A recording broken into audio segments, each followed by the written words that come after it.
નમસ્કાર મિત્રો, મહેન્દ્રના રિજનલ ચેનલમાં હું આપ સૌનું સ્વાગત કરું છું. આજે હું તમારી સમક્ષ ફરીથી એકવાર ઇતિહાસ વિષય પર ચર્ચા કરીશ. જે લાસ્ટ ક્લાસમાં આપણે સિંધુ ખીણની સભ્યતા વિશે માહિતી લીધી હતી, એને જ આજે આગળ વધારીને સિંધુ ખીણની સભ્યતાવાળો ટોપિક આજે કમ્પ્લીટ કરવાનો ટ્રાય કરીશું. તો સૌથી પહેલાં હું જે સ્ટુડન્ટ્સ આજે પહેલીવાર જોડાયા છે એ લોકો માટે થોડોક એક ઓવરવ્યૂ મળી જાય એના માટે, અને જે જૂના સ્ટુડન્ટ છે, મતલબ જેમને ફર્સ્ટ પાર્ટ આનો દેખેલો છે, એ લોકો માટે થોડોક આ વિડીયો જે રિવિઝન કરી કે સ્ટાર્ટિંગમાં થઈ જાય તો હેલ્પફુલ રહે એવી આશાથી હું થોડું રિવિઝન કરાવી દઉં, અને એના પછી આપણે આગળ વધીશું એ ટોપિકના આગળ પોઈન્ટ્સ પર, રાઈટ. તો સૌથી પહેલાં સિંધુ ખીણની સભ્યતાની વાત કરી હતી. ઇતિહાસમાં સૌથી પહેલાં સિંધુ ખીણની સભ્યતાથી શરૂઆત થાય છે, બટ એના પહેલાં પણ પાષાણ યુગ છે. પાષાણ યુગને 3 ભાગમાં વિભાજિત કરવામાં આવે છે. એક છે પ્રાક પાષાણ યુગ, બીજું છે મધ્ય પાષાણ યુગ, અને ત્રીજું છે નૂતન પાષાણ યુગ. જ્યારે નૂતન પાષાણ યુગ, આ પાષાણ યુગ શું છે? તો પાષાણ યુગ એટલે જે પથ્થરના જે ડ્યુરેશનમાં રહેતા હતા લોકો, પથ્થરોનો ઉપયોગ કરીને ગુફાઓ એમનું ઘર વસાવતા હતા બેસિકલી, રાઈટ. એ જમાનામાં ઘર ઈંટ વીટના નહોતા, એ જમાનામાં એ લોકો ગુફામાં રહેવાસ કરતા હતા. સેમ એ જ રીતે એ યુગને પાષાણ યુગ તરીકે જાણવામાં આવ્યું. અને નૂતન પાષાણ યુગ એટલે કે જે સૌથી આધુનિક છે, એ પાષાણ યુગને તામ્ર યુગ તરીકે પણ ઓળખવામાં આવે છે. કારણ કે તામ્ર યુગ એટલા માટે કેમ કે એ સૌથી પહેલું ધાતુ જે મળી આવ્યું એ હતું તાંબુ. તાંબુની શોધ પછી જ એ યુગને તામ્ર યુગ તરીકે પણ જાણવામાં આવ્યું.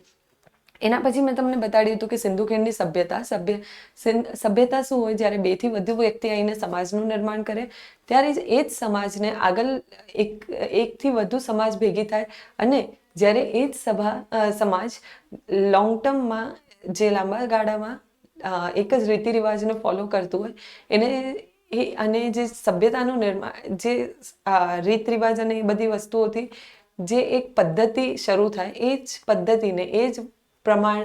પદ્ધતિને શું કહેવામાં આવે છે? સભ્યતા. તો સિંધુ ખીણની સભ્યતા એટલા માટે કહેવામાં આવે કારણ કે એ સિંધુ ખીણના નજીક આવીને જે લોકો રહેતા થયા, જે લોકો લાંબા સમય સુધી એક જ રીતિ રિવાજનો ફોલો કર્યું, એ વસ્તુ, એ તરીકાને શું કહેવામાં આવે છે? સિંધુ ખીણની સભ્યતા. ને સિંધુ ખીણના લોકો એટલે જે સિંધુ નદીના કિનારે આવીને ખીણ નજીક આવીને એમનો રહેવાસ બનાવી રહેતા થયા, એટલે એ લોકો સિંધુ ખીણના લોકો તરીકે ઓળખાયા. હવે જ્યારે આ યુગની વાત કરું છું, ત્યારે એની શરૂઆત થાય છે 2500થી લઈને 1750 ઈસવીસન પૂર્વે. આનામાં સિંધુ ખીણની સભ્યતામાં ટોટલ 1400 થી 1500 સાઇટ છે, પણ આપણે એક્ઝામ માટે આટલા બધા ઇમ્પોર્ટન્ટ નથી. એક્ઝામ માટે જે 10-15 સાઇટ છે એ બધીની માહિતી તમને આગળ મળતી જશે. લાસ્ટ ક્લાસમાં મેં ભણાવ્યું હતું, તો જે ઇમ્પોર્ટન્ટ સાઇટ્સ તમે બધા જ સાંભળ્યા હશે, જેવી રીતે હડપ્પા છે, મોહેન્જો-દડો છે, ચાન્હુ-દડો છે, પછી લોથલ છે, એવા ઘણા બધા સાઇટ્સ છે, રાઈટ. અને જ્યારે સભ્યતાની વાત કરું ત્યારે શું સિર્ફ એક સભ્યતા હતી આપણા ભારતમાં, મતલબ આપણા પૂરી દુનિયામાં એ કાળ દરમિયાન શું એક જ સભ્યતાનો હતી? ના. જેવી રીતે ટોટલ 4 સભ્યતા હતી. એક હતી મેસોપોટેમિયા, બીજી હતી ઇજિપ્ત, ત્રીજી હતી ચાઇનીઝ સભ્યતા, અને ચોથી હતી સિંધુ ખીણની સભ્યતા. ઠીક છે. તો ભારતની સભ્યતા કઈ? તો સિંધુ ખીણની સભ્યતા કહી શકાય, રાઈટ. એનામાં આપણે સૌથી પહેલું સિંધુ ખીણની સભ્યતાની જ્યારે વાત કરું, ત્યારે એને આપણે બીજા નામથી પણ ઓળખીએ છીએ. એ નામ છે, સિંધુ ખીણની સભ્યતાનું બીજું નામ શું છે? હડપ્પીય સંસ્કૃતિથી પણ આપણે જાણીએ છીએ. હડપ્પીય સંસ્કૃતિથી કેમ જાણીએ છીએ? તમને બધાને સવાલ થયો હશે, રાઈટ. કેમ કે સૌથી પહેલું શહેર જે આપણને ઉત્ખનન કરતા વખતે જે સૌથી પહેલું શહેર મળી આવ્યું, એ હતું હડપ્પા. એટલા માટે જ એનું નામ હડપ્પીય સંસ્કૃતિથી પણ ઓળખીતું થયું. હડપ્પાની શોધ ક્યારે થઈ? 1921 એટલે 1921માં. કોના દ્વારા કરવામાં આવી? તો દયારામ સાહની દ્વારા. ઉત્ખનનકર્તાનું નામ શું છે? દયારામ સાહની. અને એના પછી જેવી રીતે કે મેં તમને આ સ્લાઇડ્સમાં બતાવ્યું હતું લાસ્ટ ક્લાસમાં, કે શરૂઆત હડપ્પીય તરીકે પણ ઓળખાય છે. 2500 આસપાસ શરૂઆત થઈ. એના અલગ અલગ સાઇટ્સ બતાવ્યા હતા, આવી રીતે અમરી, ચાન્હુ-દડો, કોટડીજી, મોહેન્જો-દડો, કાલીબંગન, હડપ્પા, ઢોલાવીરા, લોથલ, સોમનાથ, એ બધા સાઇટ્સ હતા. એના પછી આપણે દેખ્યું હતું કે પહેલો તબક્કો કયો હતો? પ્રારંભિક તબક્કો, એના પછી પરિપક્વ તબક્કો, એટલે 3 તબક્કામાં વિભાજિત કર્યા હતા. આ બધું આપણે લાસ્ટ સ્લાઇડમાં ભણી ગયા. બસ ખાલી એક રિવિઝન થાય છે, જેથી કરીને જે આજે સ્ટુડન્ટ્સ જોડાયા છે એને એક ઓવરવ્યૂ આવી જાય, અને જે જૂના સ્ટુડન્ટ છે એમને એક રિવિઝનનો ટાઈમ મળી જાય, રાઈટ? ત્રીજો તબક્કો હતો 1900 થી લઈને 1300 ઈસવીસન પૂર્વે સુધી. એના પછી મેં તમને બતાવ્યું હતું કે 4 સભ્યતાનું નિર્માણ થયું: ઇજિપ્ત, મેસોપોટેમિયા, ભારત અને ચીન. 1920માં મેં કીધું હતું કે કોના દ્વારા 1920ના દાયકામાં જે આર્કિયોલોજીકલ સર્વે ઓફ ઇન્ડિયા, એટલે જે પુરાતત્વ વિભાગ છે એમના દ્વારા એના જે મુખ્ય હતા એ કોણ હતા? જ્હોન. દાયકામાં ભારતના પુરાતત્વ વિભાગ સિંધુ ખીણના ખોદકામ કરતા તે 2 શહેરોના અવશેષો મળી આવ્યા. 2 શહેર કયા 2 શહેર હતા? તો મેં તમને લાસ્ટ ક્લાસમાં કીધું હતું કે આને ટ્વિન શહેર પણ તરીકે પણ, એટલે જોડકા શહેરો તરીકે પણ જાણવામાં આવે છે. કયા 2 શહેર હતા? હડપ્પા શહેર અને બીજું કયું હતું? મોહેન્જો દડો. ઠીક છે. એના પછી આપણે વાંચ્યું હતું આગળ કે ASI ના ડાયરેક્ટર કોણ હતા? John Marshall. કોણ હતા? John Marshall. એમના દ્વારા જાહેર કરવામાં આવ્યું હતું પહેલો સાઇટ. પછી કીધું હતું કે મહત્વપૂર્ણ તારણો, એટલે હવે આ સાઇટ પરથી આપણને શું શું મળ્યું એવું કઈ રીતે ખબર પડી હશે કે એ જમાનામાં આ વસ્તુ હતી, આ વસ્તુ હતી, આ વસ્તુ હતી, એ બધી વિવિધ વસ્તુઓનું કઈ રીતે? તો આપણને અલગ અલગ ઉત્ખનન પ્રક્રિયા દ્વારા અલગ અલગ શું મળતા હતા? પુરાવા મળતા હતા, અને એ જ બેસિસ પર આ બધી સાઇટ્સ પરથી અમુક વસ્તુઓ મળી આવી છે. ઠીક છે. તો લાસ્ટ ક્લાસમાં આપણું આ બધું થઈ ગયું હતું, તો મેં થોડું આગળ વધારીશ. હડપ્પાથી મળી આવ્યું, મોહેન્જો દડોથી મળી આવ્યું છે, પછી સુતકાજેન્દોરથી મળી આવ્યું છે, પછી ચાન્હુદડોથી મળી આવ્યું છે, અમરીથી મળી આવ્યું છે, કાલીબંગનથી મળી આવ્યું છે, લોથલ, સુરકોટડા, બનાવલી, ઢોલાવીરા. અને એના પછી મેં તમને લઈ ગઈ હતી કે નગર રચના. નગર રચના એટલે નગર રચનાની વાત કરવામાં આવી હતી. મેં તમને કીધું હતું કે જેવી રીતે કે આવી રીતે એક શહેર છે એને 2 ભાગમાં વિભાજિત કરવામાં આવ્યું હતું. એક શહેરને 2 ભાગમાં વિભાજિત કરવામાં આવ્યું. એક બાજુનો જે ભાગ છે એને ઉપલું શહેર કહેવાય છે, એટલા માટે કે ત્યાં મહેલને જે અધિકારીઓ વર્ગ રહેતો હશે ત્યાં રહેતું હશે એવું માનવામાં આવે છે. અને બીજું વર્ગ હતું કે જે નીચલો ભાગ તરીકે ઓળખાય છે, એટલે ત્યાં બાજુ સામાન્ય નાગરિક રહેતા હશે એવું માનવામાં આવે છે. એના પછી મેં તમને બતાવ્યું હતું કે આ પૂરું શહેરને ગ્રીડ પેટર્નમાં ડિવાઈડ કરવામાં આવ્યું હતું. ગ્રીડ પેટર્ન એટલે આવી રીતે. આ બધું શું છે? તો આ બધા રોડ્સ છે, રાઈટ? આ બધા રોડ્સ જે છે એ બધા કાટખૂણે પણ એકબીજાને મળતા હતા, જેવી રીતે કે આ 90 ડિગ્રીનું એંગલ બનાવે છે, રાઈટ? તો આવી રીતે આપણે આની વાત કરી હતી કે દ્વારા ટાઉન પ્લાનિંગ માટે ખૂબ મહત્વનો ભાગ ભજવે છે કે આ વસ્તુ આપણે ધ્યાન રાખવી. શહેરમાં દરેક કિલ્લાની નીચે ઈંટ મકાન ધરાવતું નીચું શહેર હતું, એટલે આ વાલી વસ્તુ મેન્શન કરીએ. અને ત્યાં જેમાં સામાન્ય લોકો રહેતા હતા. એ જમાનામાં રાજા હતા કે નહીં એ એક્ઝેક્ટલી કોઈને આઈડિયા નથી, બટ હા એવું કહી શકાય કે કોઈક અમીર વર્ગ રહેતા હતા, અધિકારીઓ રહેતા હતા, એટલા માટે એ લોકો ઉપલા શહેરમાં, એટલે ઉપલા નગરમાં, ઉપરનો નગર જે છે એનામાં એક્ઝિસ્ટ કરતા હતા, રાઈટ? એના પછી કીધું શહેરના ઘરોને ગ્રીડ સિસ્ટમ અનુસાર વિભાજિત કરવામાં આવ્યા. અનાજ ભંડાર એ હડપ્પન સંસ્કૃતિ શહેરનો મહત્વનો ભાગ હતો. અનાજ ભંડાર પણ મળી આવ્યા, જે અમુક જાહેર વસ્તુઓ મળી આવી, જેવી રીતે કે સ્નાનાઘર મળી આવ્યું, પછી આ અનાજ ભંડાર મળી આવ્યું. આ બધી વસ્તુઓથી એવું જણાય છે કે એ લોકો એમની જે વસ્તુઓને સાચવવાની ટેકનિક હતી, યા પછી ગટર વ્યવસ્થા હતી, એ બધી વસ્તુઓને હેલ્થ હાઇજીનને લઈને એ લોકો આરોગ્યને લઈને ઘણા મતલબ ચુસ્ત હતા એ લોકો, રાઈટ? પછી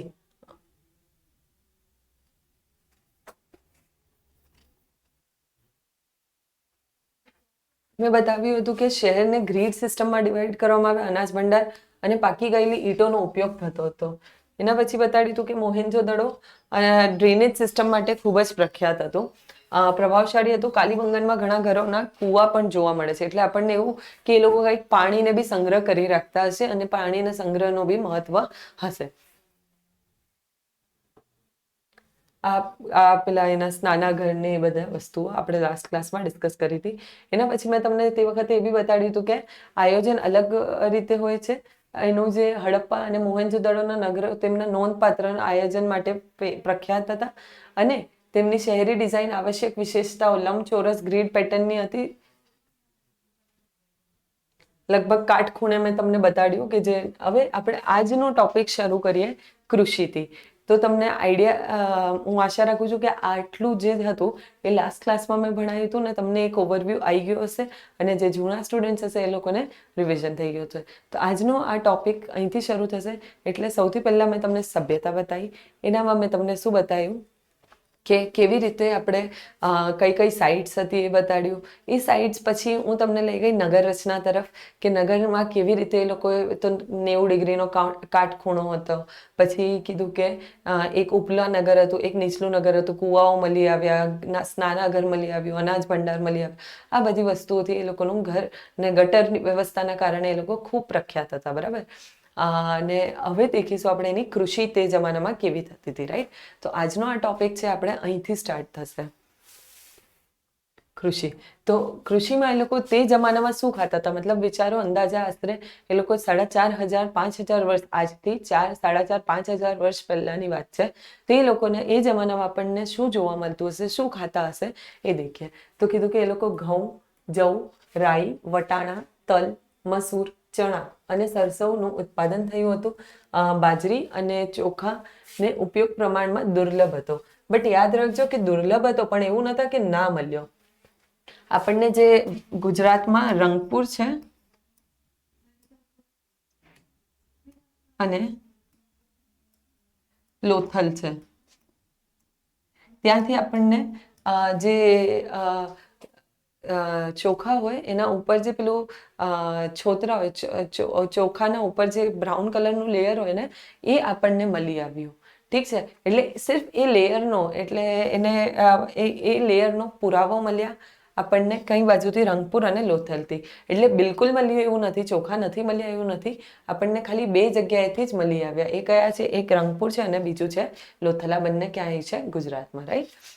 એના પછી કીધું કે ચોખાનો ઉપયોગ પ્રમાણમાં દુર્લભ હતો. બાકી બધી વસ્તુ મળતી હતી, બટ આ 2 વસ્તુનો શું હતું? દુર્લભ હતું.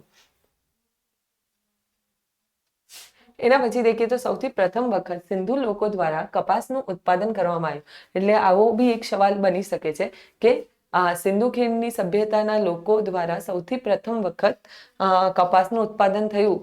સાચો વિધાન છે કે ખોટો? તો તમને આ આઈડેન્ટિફાઈ કરવાનું રહેશે. રાઈટ.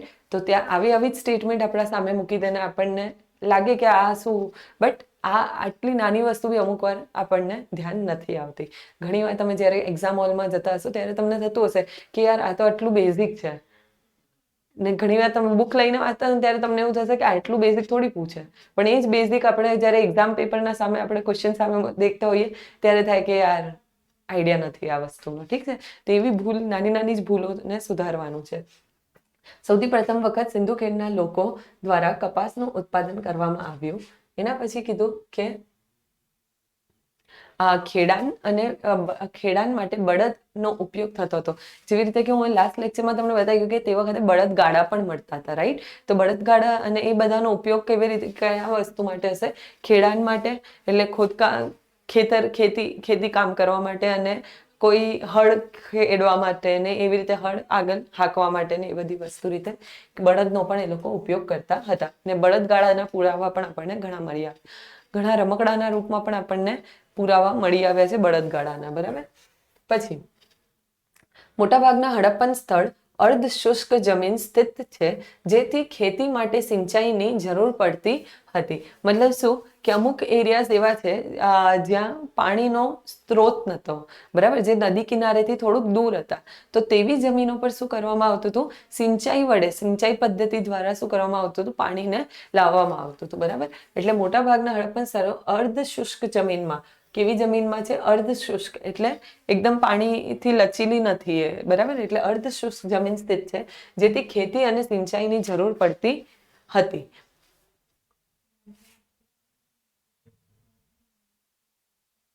ખેતી માટે સિંચાઈની જરૂર પડતી હતી. ડન. પછી કીધું કે જો કે હડપ્પાના લોકો ખેતી કરતા પ્રાણીઓ પર ઉછેર આવતા હતા. પ્રાણીઓને પણ ઉછેરવામાં આવતા હતા. આપણે દેખ્યું ને, બળદ દ્વારા ખેડાણ કરતા હશે એટલે બળદને પાડતા જ હશે. પછી આપણે શું કહેવાય, બીજું આપણે શું કહેવામાં આવે છે કે જો કે હડપ્પાના લોકો ખેતી કરતા હતા એટલે પ્રાણીઓ પણ ઉછેરવામાં આવતા હતા. ડન. એ પોઈન્ટ પછી હવે આ મેં તમને સૌથી પહેલા નગર રચના બતાવી દીધી, એના પછી કૃષિ ક્ષેત્રે શું કરતા હશે, એ લોકો અનાજ શું ખાતા હશે, શું ઉગાડતા હશે, એ બધી વસ્તુઓ બતાવી દીધી. હવે આપણે દેખીશું એ લોકોનું અર્થતંત્ર, એટલે એ લોકો કેવી રીતે તેમનું ગુજરાન કાઢતા હતા, કેવી રીતે પૈસા કમાતા હતા, કેવી રીતે વ્યાપાર કરતા હતા, કેવી રીતે એ લોકોનું જીવન ધોરણ આગળ વધારતા હતા, રાઈટ? કઈ કઈ પ્રવૃત્તિઓ કરતા હતા, ને શું એ વખતે પેલું હતું, પૈસા રીતે હતા? ના, એ વખતે સાટા પદ્ધતિ કાઇન્ડ ઓફ ચાલતું હતું. ને એ લોકો સાટા પદ્ધતિ બી વધારે એ લોકો પ્રેફર કરતા હતા, પેલું મુદ્રા એકબીજાને આપીને એ લોકો શું કરતા હતા, મુહર, જે મુદ્રા કહી દો યા મુહર કહી દો, એ આપીને લે વેચ કરીને આપણને એ લોકો વ્યાપાર કરતા હતા. એવા પુરાવા પણ મળી આવ્યા છે. જેવી રીતે લોથલ એકમાત્ર આપણું શું છે, બંદર છે, બરાબર, જ્યાંથી એ લોકો વ્યાપાર કરતા હતા એવું કહેવામાં આવે છે. અને બહુ જ મોટું બંદર હતું એ જમાનામાં. તેથી કરીને ત્યાંથી જ માલ સામાનની એક દેશથી બીજા દેશ, જે બીજી સભ્યતાઓના વચ્ચે જે લેવડ દેવડ થતી હતી, આ વ્યાપાર થતો હતો, એવા પુરાવાઓ મળી આવ્યા. હવે પુરાવા રીતે શું મળી આવ્યું હશે, તો આપણને એમની મુહરો મળી આવી. જેવી રીતે ચાઇનીઝ મુહર મળી આવી, પછી મેસોપોટેમિયાથી જે સિક્કાઓ છે એ મળી આવ્યા. સિક્કાઓ મતલબ મુહર મળી આવ્યા, બરાબર. મુહર મતલબ એવું ઇમેજિન કરી લો કે જાણે એક ક્લે છે, ક્લેના ઉપર તમે એક છાપ માર્યું, જેવી રીતે આપણે સ્ટેમ્પ પેપર પર મારી, એવી રીતે છાપ પાડીને એ સિક્કા કાઇન્ડ ઓફ એ લોકો મુહર કહે છે એને, બરાબર. મુદ્રા કહી દો, મુહર કહી દો, જે કહેવું હોય એવી રીતે. પછી કીધું સિંધુ ખીણના લોકોના જીવનમાં વેપારનું મહત્વ વિશાળ વિસ્તારમાં અસંખ્ય સીલ, એક સમાન લિપિ અને નિયંત્રિત વજન અને માપોની હાજરી દ્વારા જોવા મળ્યો. એટલે શું કહે છે, સિંધુ ખીણના લોકોના જીવનમાં વેપારનું મહત્વ હતું, વિશાળ વિસ્તારમાં અસંખ્ય સીલ મળી આવ્યા. સીલ એટલે મેં જે તમને હમણાં મોહર કીધું યા મુદ્રા કીધું, એ આ જ સીલની વાત કરી હતી, રાઈટ? પછી શું કીધું કે એક સમાન લિપિ. એક સમાન લિપિ મતલબ એક જેવું જે લિપિ હશે એ એક સમાન, એક જેવી જ મળતી હશે પૂરા જ્યાં બી વ્યાપાર થતો હશે ત્યાં, બરાબર. બટ હા, એ યાદ રાખજો કે અલગ અલગ સભ્યતાઓ વચ્ચે અલગ અલગ મુહર ના જે છાપ હશે એ જોવા મળતી હશે, બરાબર. એટલે આપણને ખબર પડતી હશે કે આ ચાઇનીઝ સભ્યતાનું મુહર છે. પછી આપણને મેસોપોટેમિયાથી હશે તો ત્યાંની અલગ છાપ હશે, એટલે ધ્યાન આવતું હશે કે આ મેસોપોટેમિયાથી છે. એક સમાન લિપિ અને નિયંત્રિત વજન અને માપોની હાજરી. અને વજન અને માપની હાજરી એટલે શું છે, તે જમાનામાં વજન કાંટા પણ એક્ઝિસ્ટ કરતા હતા એવું કહેવા માંગે છે, રાઈટ? એના પછી કહેવામાં આવ્યું કે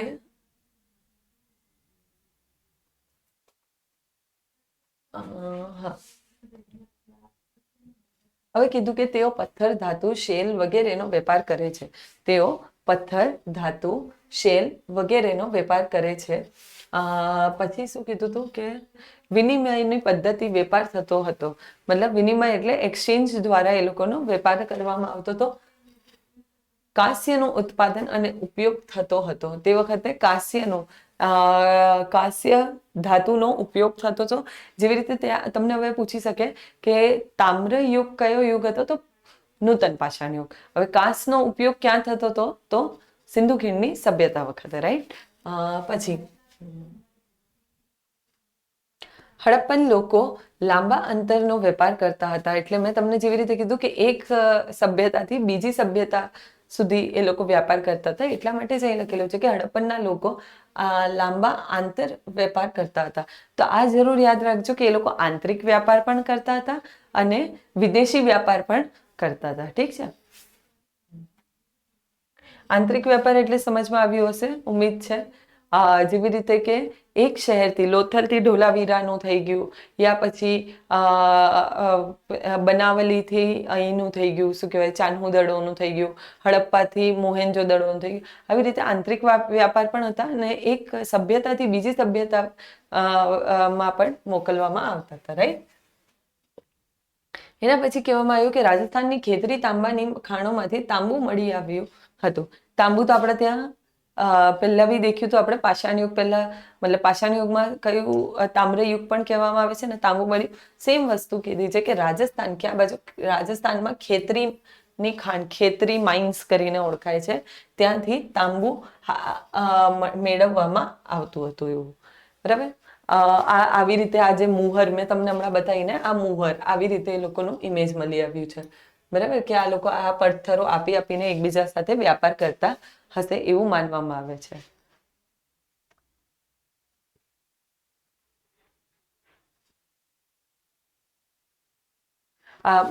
મુહર પર અલગ અલગ છાપ બનાવેલી હશે એટલે ખબર પડશે કે આ ક્યાંનું, કઈ સભ્યતાનો મુહર છે. અને એવી રીતે લોકો એકબીજાની, આપણે કહી શકાય કે આપણા ત્યાં ચાઇનીઝ અને મેસોપોટેમિયા અને ઇજિપ્તના પણ પુરાવાઓ મળ્યા છે. એટલે આપણે વ્યાપારનો જે કનેક્શન હતો એ લોકોથી પણ અલગ અલગ સભ્યતા વચ્ચે થતો હતો.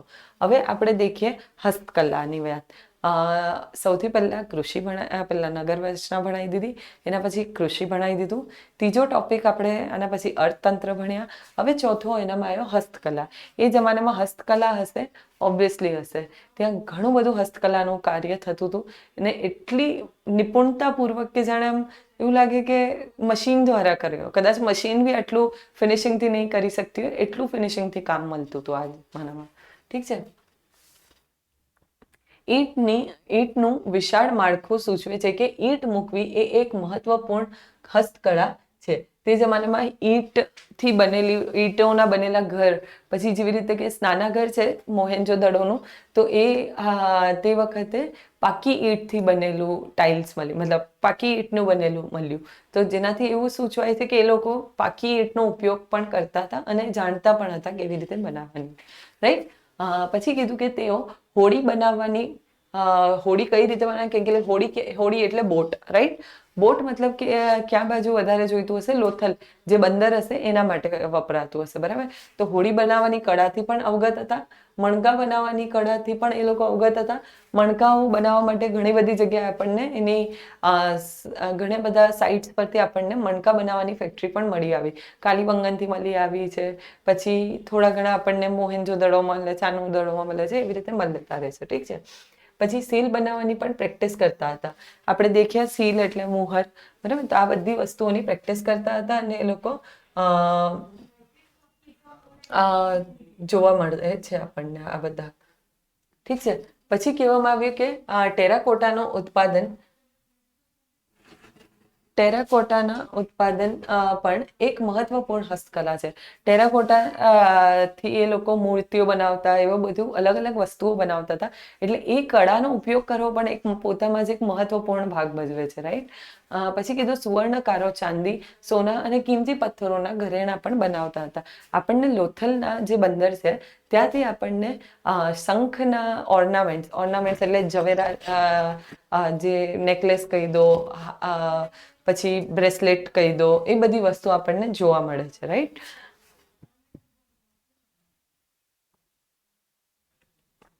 કુંભારના ચક્રનો પૂરેપૂરો ઉપયોગ થતો હતો અને હડપ્પા વાસીઓએ તેમના પોતાની લાક્ષણિક માટીકામનું ઉત્પાદન કર્યું હતું, જે ચળકતા અને ચમકતા હતા.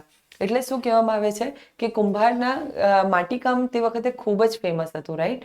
એ જમાનામાં માટીકામનો વાસણ બી, જે માટીના ઓજાર, માટીના મતલબ જે વાસણો હતા એ બધા માટીના મળતા હતા આપણને.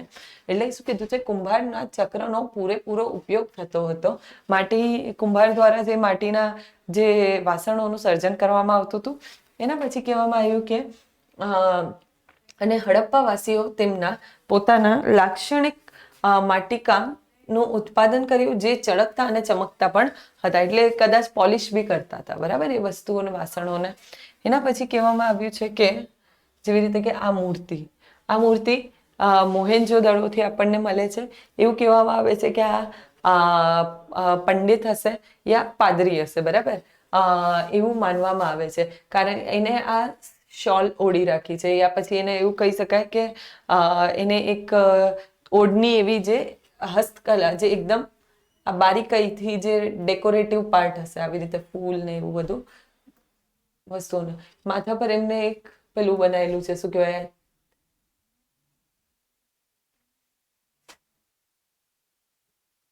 આવી રીતે માથા ઉપર પણ એમને કંઈક તાજ જેવું પહેરી રાખ્યું છે. હાથમાં પણ એમને બાજુબંધ કહી દો યા એવી રીતે મળી આવ્યું છે, બરાબર. એટલે ત્યાંના લોકો ઘરેણાં પહેરવાના પણ ખૂબ શોખીન હતા એવું કહેવામાં આવે છે.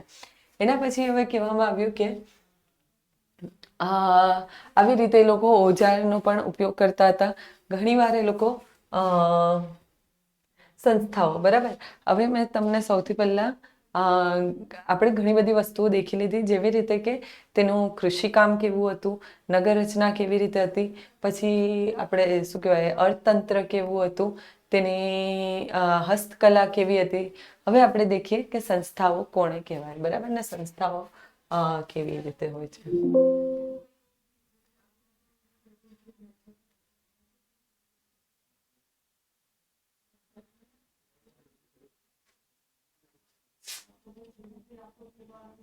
સંસ્થાઓની વાત કરવામાં આવશે.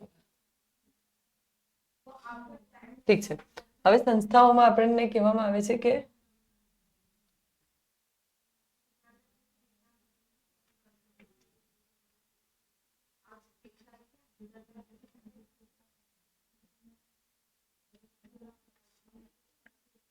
સંસ્થાઓ બહુ ઓછી લેખિત સામગ્રી મળી આવી છે અને વિદ્વાનોના સિંધુ લિપિને સમજવામાં સક્ષમ નથી.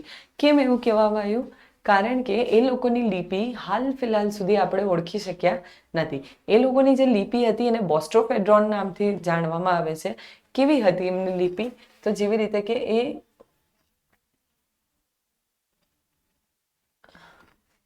રાઈટથી લેફ્ટ જતી હતી થોડીક.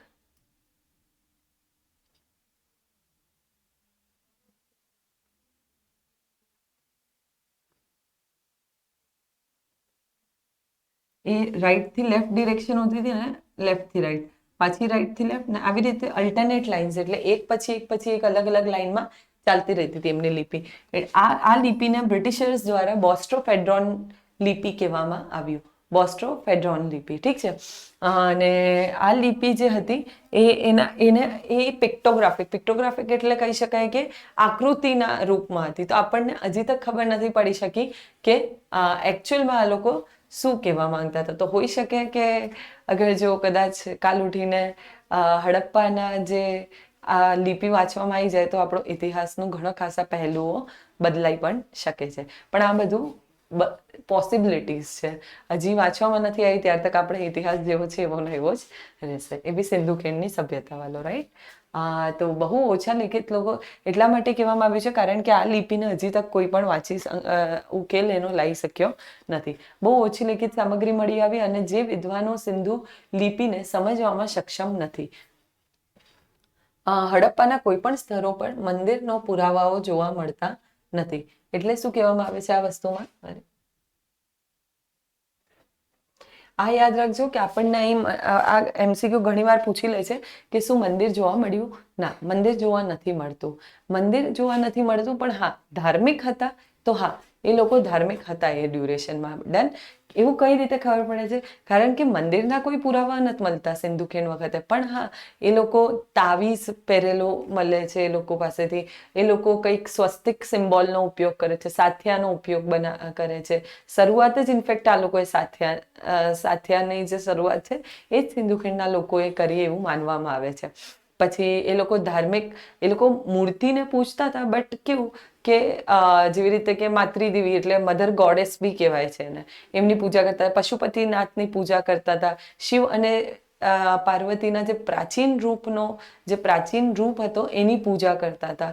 ડન. તો એવી રીતે પૂજા કરતા હતા ભગવાન, એટલે આસ્તિક તો હતા, બરાબર, આસ્થા તો રાખતા હતા. બટ હા, મંદિરના કોઈ પણ પ્રકારના આપણને આમનામાં પુરાવા નથી મળતા.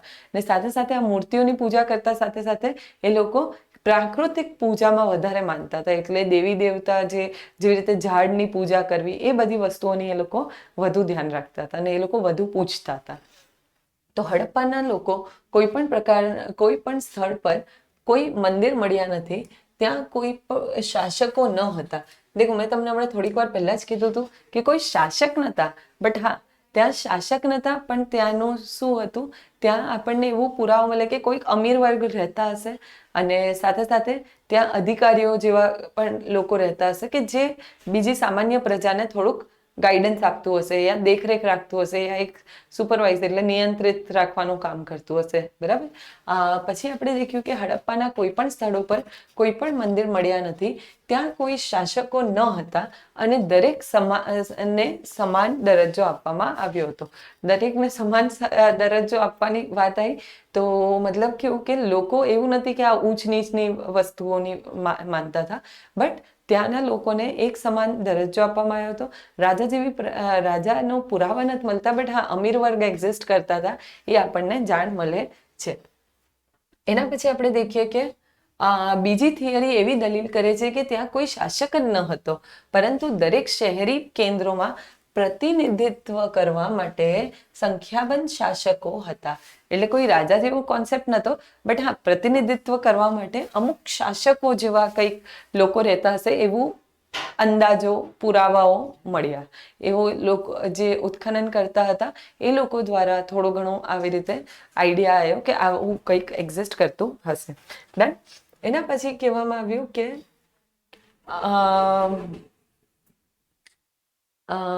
પુરુષ એક મિનિટ શાસકો હતા. હડપ્પાના અસંખ્ય ટેરાકોટા મૂર્તિઓ મળી આવી. હવે આપણે આયા ધર્મની વાત કરીશું. હમણાં તક મેં તમને સંસ્થા બતાવી દીધી, સંસ્થાઓ બતાવી દીધી, ત્યાંની અર્થતંત્ર કેવું હતું એ બતાવી દીધું. એના પછી તમને કેવી રીતે કૃષિ હતી એ બતાવી દીધું. એ બધી જ વસ્તુઓ બતાવ્યા પછી હવે હું તમને ધર્મ તરફ લઈ જઈશ. તો મેં તમને પહેલા જ કહી દીધું ધાર્મિક હતા. તો હા ધાર્મિક તો હતા, પણ મંદિરના કોઈ પણ જગ્યાએ આપણને પુરાવા મળતા નથી. ઠીક છે. તો હડપ્પામાં અસંખ્ય ટેરાકોટા મૂર્તિઓ મળી આવે છે. હડપ્પાના લોકો માતા દેવીની પૂજા કરતા હતા, એટલે મધર ગોડેસની પૂજા કરતા હતા. પુરુષ દેવતા 3 શિંગડાવાળા માથા સાથે સીલ પર રજૂ થાય છે અને તે યોગીની બેઠક મુદ્રામાં રજૂ થાય છે. એટલે પશુપતિની મુદ્રા મળી આવી કે જે યોગ કરતા આપણને જોવાય છે, બરાબર. અને એમના આજુબાજુ જે છે ને એ 4 પ્રકારના પશુઓ દેખવા મળે છે. ને એની જ મુદ્રા પણ જોવા મળી, બરાબર. એ જ હમણાં આગળ બતાવીશ તમને ઇમેજ, ઠીક છે. આ ભગવાન હાથી, વાઘ, ગેંડા ઘેરાયેલા અને તેની સિંહાસન નીચે ભેંસ છે, જે તેના પગમાં 2 હરણ દેખાય છે. તો આ પૂરો એક ઇમેજ છે પશુપતિનો, જે મુદ્રા, જે સીલ તરીકે પણ એ લોકો વ્યાપાર કરતા હતા ત્યારે એકબીજાને આપતા હતા એવું માનવામાં આવે છે. ચિત્રિત દેવ પશુપતિ મહાદેવ તરીકે પણ ઓળખવામાં આવ્યા. આ બધાનું વર્ણન તમે આ ઇમેજમાં દેખી શકો છો. 3 શિંગ મુકુટ, એના નીચે આ 2 હરણ, ને પછી જે તમને જે જાનવર કીધા હતા 4 આગળ પશુઓ, એટલે આ જે છે અને યોગ મુદ્રામાં આવી રીતે બેઠેલા છે, રાઈટ. ડન. તો આવી રીતે આ જે હતું ફરીથી એકવાર દેખી લો, આ ઇમેજ દેખી લો એકવાર ધ્યાનથી, અને એને એકવાર હું ફરીથી બતાવી દઉં છું તમને સ્લાઇડ. હડપ્પાના લોકો પુરુષ દેવતાના 3 શિંગડાવાળા માથા સાથે સીલ પર રજૂ થાય છે, જે યોગની બેઠક મુદ્રામાં રજૂ થાય છે. હમણાં દેખ્યું આપણે યોગની મુદ્રા કેવી હતી. આ ભગવાન હાથી, વાઘ, ગેંડોથી ઘેરાયેલા છે અને તેના સિંહાસન નીચે ભેંસ અને તેના પગમાં 2 હરણ દેખાય છે. એના પછી કીધું ચિત્રિત દેવ પશુપતિ મહાદેવ તરીકે પણ ઓળખાય છે. તો આ જે ફિગર છે એ કોનું છે? પશુપતિ મહાદેવનું, રાઈટ. એવું માનવામાં આવે છે. એના પછી કીધું સિંધુ પ્રદેશના લોકો પણ વૃક્ષો અને પ્રાણીઓની, મેં તમને હમણાં જ જેવી રીતે કીધું હતું કે એ લોકો મંદિરોના પુરાવા નથી મળતા, પણ ધાર્મિક ક્રિયાઓ કરતા હતા, ધાર્મિક પૂજા કરતા હતા, એ બધી વસ્તુઓના આપણને પુરાવા જરૂર મળે છે.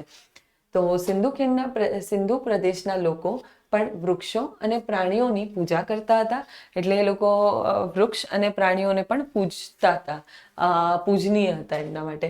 તેમાંથી સૌથી મહત્વપૂર્ણ એક શિંગડાવાળા યુનિકોર્ન છે, જે કદાચ ગેંડા સાથે ઓળખી શકાય છે. અને પછીનું મહત્વ હમ્પ્ડ બળદ હતું.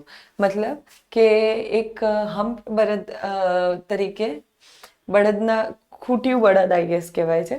તો એ બળદનું જે છે ને આપણને સીલ તરીકે, મુહર મુદ્રા તરીકે મળી આવ્યું છે. બરાબર, તાવીસ પણ મળી આવ્યા, સંખ્યામાં મળી આવ્યા. એટલે એવું કહેવાય કે કંઈક એ લોકો જ્યારે કંઈક આડભીડ હતી હશે તો તાવીઝને મતલબ એનામાં આસ્થા રાખતા હશે કે ના, આ વસ્તુ ધાર્મિક વસ્તુ આપણા પાસે રહેશે તો આપણું કંઈ ખોટું નહીં થાય, એવી રીતે. ઠીક છે,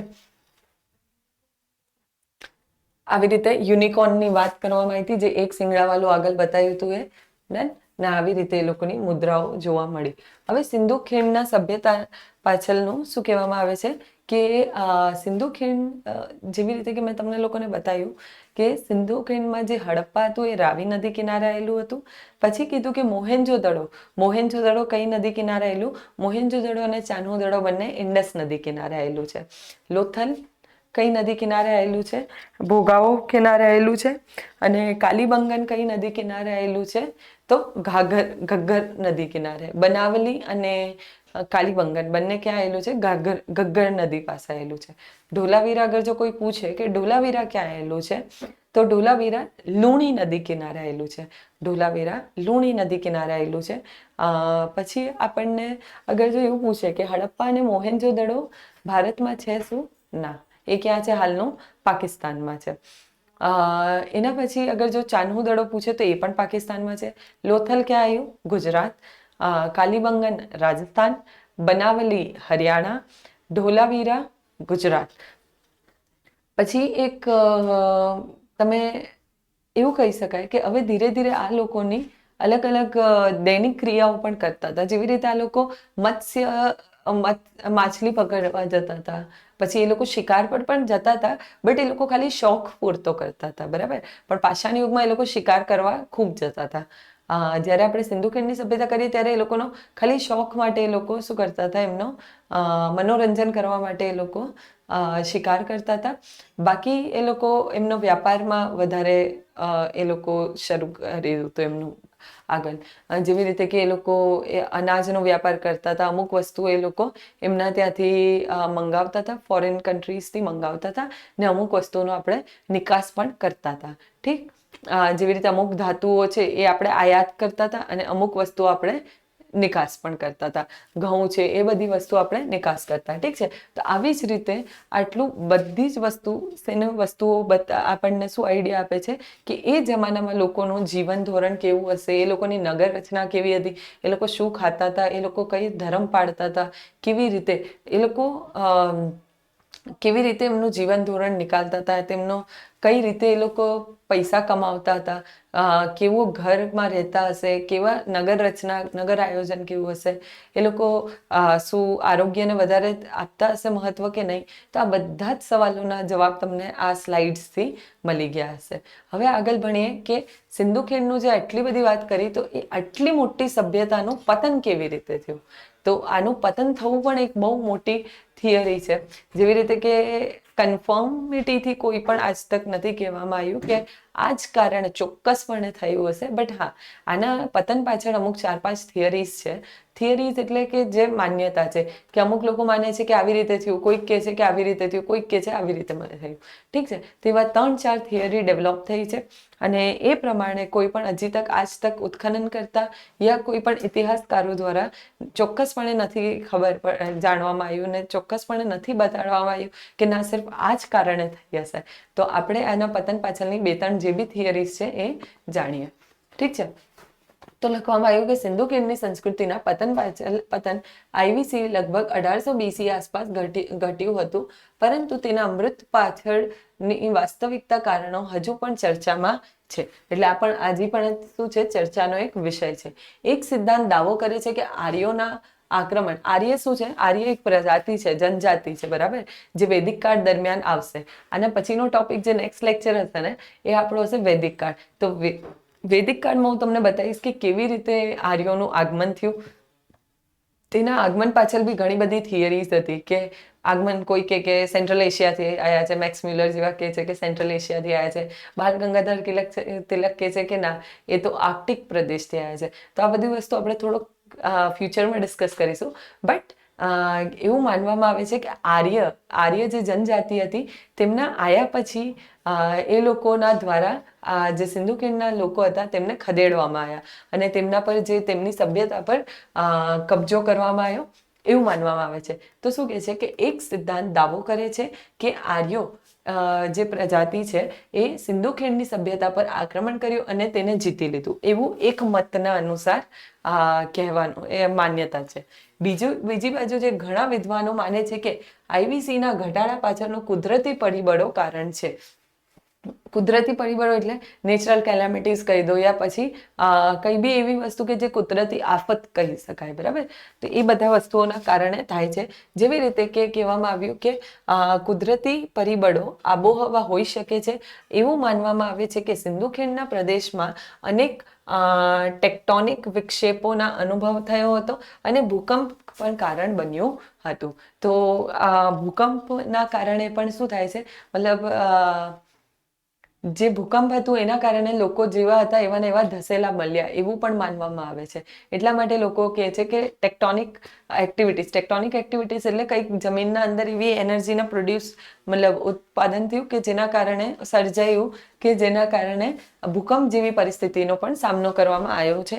ઘણા લોકો એવું કહે છે કે ત્યાં પૂર એટલે બાળ કેમ કે નદીનો ફ્લો વધી ગયો હતો, પાણી જે સિંધુ છે એનામાં પાણી વધી ગયું. ઘણા મત એમ પણ કહે છે કે સિંધુ નદીમાં પાણી તે જમાનામાં સુકાઈ ગયું હતું. એટલા માટે સિંધુના સુકાતા એ જે આપણે કૃષિ ક્ષેત્ર હતો યા લોકો જે પણ એના પર ડિપેન્ડન્ટ હતા એ બધા વસ્તુઓ શું હતું, દુકાળ જેવી પરિસ્થિતિ સર્જાઈ અને એના જ કારણે દુકાળ જેવી પરિસ્થિતિ સર્જાવાના કારણે લોકોનું મૃત્યુ થાય છે. તો અમુક લોકોના પ્રમાણે એવું છે કે પૂર આવ્યું, કોઈક કહે છે કે દુકાળ આવ્યું, કોઈ કહે છે કે ભૂકંપ આવ્યું. તો હજી બી આ થિયરી હજી શોર્ટ કોઈને ખબર નથી કે કેવી રીતે આનું પતન થયું છે. તો એક વિચારધારકો એવું કહે છે કે આર્યોના આગમનથી, કોઈક કહે છે કે કુદરતી આફત એટલે કે એનામાં ભૂકંપ આવી ગયું, પૂર આવી ગયું યા પછી જે દુકાળ જેવી પરિસ્થિતિનું સર્જન થયું. ને એના પછી ત્રીજો મત એક એમ પણ કહે છે આનામાં કે જેવી રીતે કે જે નદીઓનો પ્રવાહ પણ બદલી નાખ્યો અથવા તેને સૂકવી નાખ્યો. અન્ય કુદરતી કારણ વરસાદની પેટર્નમાં ફેરફાર હોઈ શકે છે. ખોરાક ઉત્પાદન વિસ્તારમાં પૂર આવ્યું હશે એવું માનવામાં આવે છે. આ કુદરતી કારણોના કારણે, સંયોજનોના કારણે આઈવીસીનું પતન અનિવાર્ય હતું, રાઈટ. એટલે આ બધાના કારણે પતન થયું એવું માનવામાં આવે છે. એના પછી એક એવી બી માન્યતા છે, એક વર્ગ એવો પણ કહે છે કે હોઈ શકે કે કંઈક વિદેશી આક્રમણોના કારણે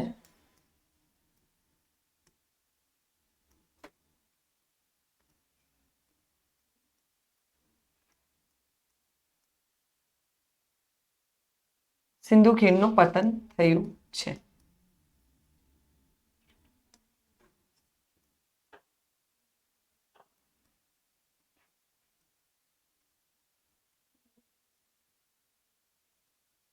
ડન. તો અમુક જેવી રીતે આપણે દેખી લીધું કે 4-5 થિયરીઝ હતી. પહેલી હતી કે આર્યનું આગમન, એવું એક વર્ગ એવું માને છે કે આર્યનું આગમન થયું અને એમના પર આક્રમણ કરીને સિંધુ ખીણનો નાશ કરાવ્યો. બીજી વિચારધારા એવું કહે છે કે કુદરતી આફત જેવી રીતે કે ભૂકંપ અથવા તો પૂર આવ્યો હશે યા પછી દુકાળ જેવી પરિસ્થિતિનું સર્જન થયું હશે. અને ત્રીજો વિચારધારક એમ કહે છે કે જેવી રીતે કે વિદેશી આક્રમણો પણ થઈ શક્યા હોય છે, જેના કારણે શું થયું છે, સિંધુ ખીણની સભ્યતાનું પતન થયું હતું. ડન.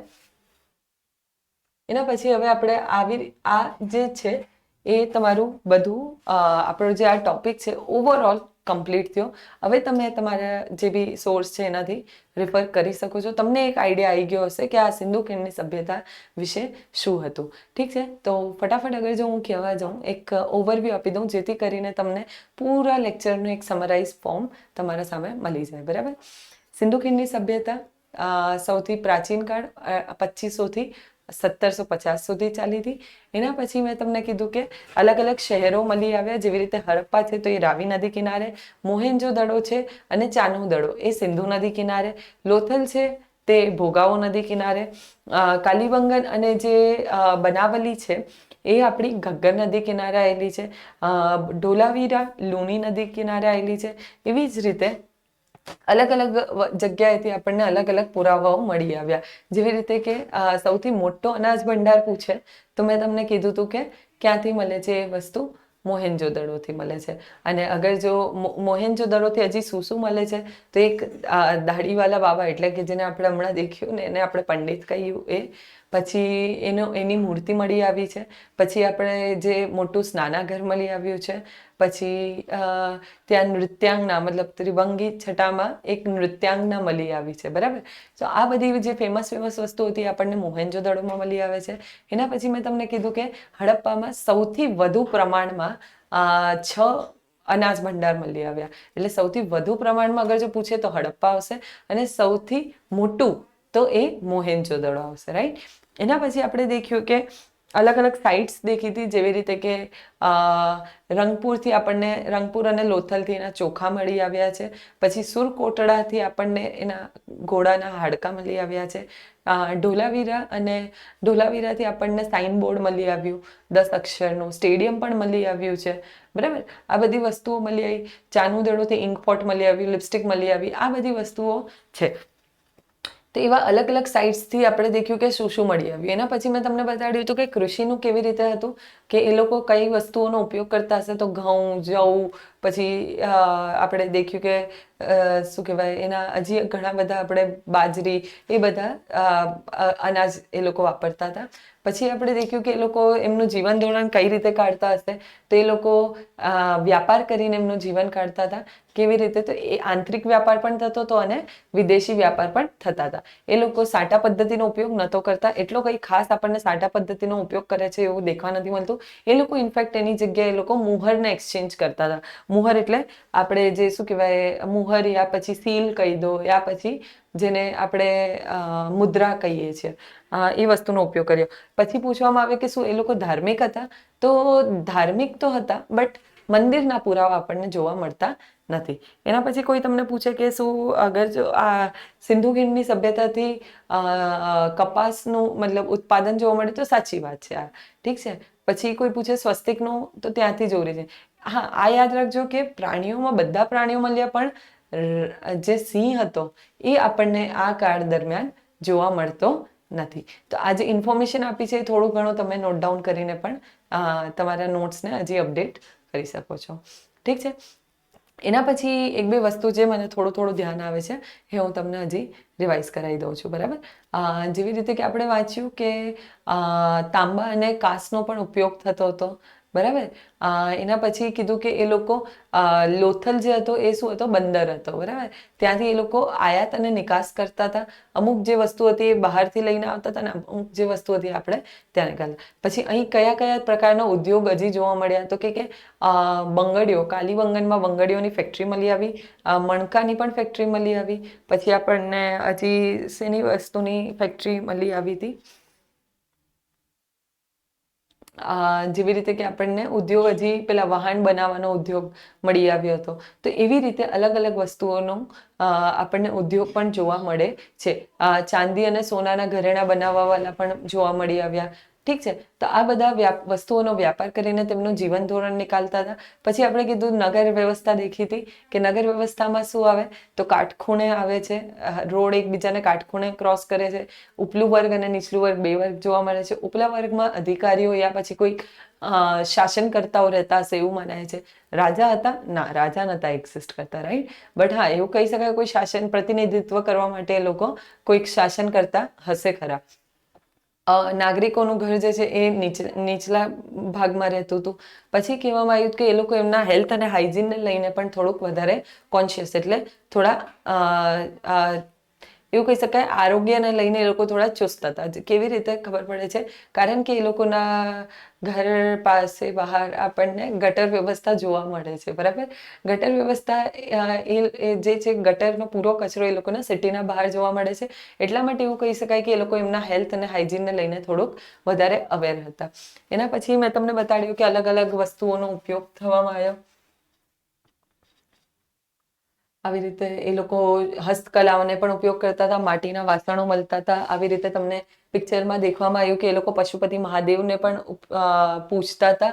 પછી તમને યુનિકોર્ન મળી આવ્યો, સીલ એટલે આપણે શું કહેવાય, મુહર મળી આવ્યું. આવી રીતે આપણે ઓવરઓલ આ વિષય પર તમને આઈડિયા આપ્યો મેં, બરાબર. હવે તમે તમારા સોર્સથી, જે બી સોર્સથી તમે વાંચશો તો તમને આશા છે કે આ ટોપિક એકદમ ક્લિયર થઈ ગયો હશે. ઠીક છે. તો નેક્સ્ટ લેક્ચરમાં આપણે મળીશું વૈદિક કાળ સાથે. વૈદિક કાળમાં બી કેવી રીતે વૈદિક કાળ છે, એના પછી ઉત્તર વૈદિક કાળ કેવી રીતે છે, એ બંનેમાં શું તફાવત છે, આ બધું જ નેક્સ્ટ લેક્ચરમાં, નેક્સ્ટ ટોપિકમાં તમારું કવર થઈ જશે. તો સૌથી પહેલાં પાષાણ યુગ શરૂ થયું, એના પછી મેં આજે તમારું સિંધુ ખીણની સભ્યતાવાળો ટોપિકનો જે મેજર પાર્ટ હતો એ બધું જ કવર થઈ ગયો છે. એના પછી આપણે આગળ હવે નેક્સ્ટ લેક્ચરમાં વધીશું, જે છે વૈદિક કાળ અને અનુવૈદિક કાળ, મતલબ ઉત્તર વૈદિક કાળ વાળો ટોપિક જે છે હવે આના પછી આવશે. Thank you.